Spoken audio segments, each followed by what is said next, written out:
There's in that 2013 promo video, there's a white bull charging right at you, and you're charging right at it, and at the last minute you jump over him.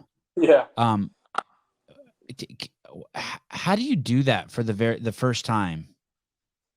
Like what when the are you and I'm assuming you can't force that. I'm assuming you want to do that for the crowd, but you can't force that. You just kind of have to hope it happens. I mean, it seems nuts.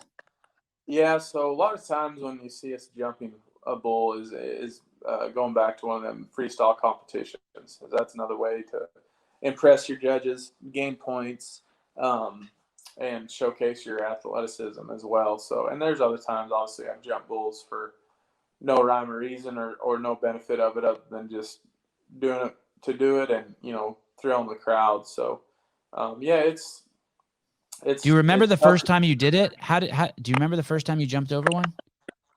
Yeah, I remember the very first time I jumped on it was in Cody, Wyoming, and it was the bull was a white bull, brand number was 111, and I just remember it was a mean bull, and that was I just had it on my mind. I was jumping him that night and took off, and after he bucked the guy off and he wheeled around that arena, I took off after him, and when he saw me and ran at me, I just jumped and everything went really good the first time. Not all the time it works, but when it works, it's good for both me and the fans.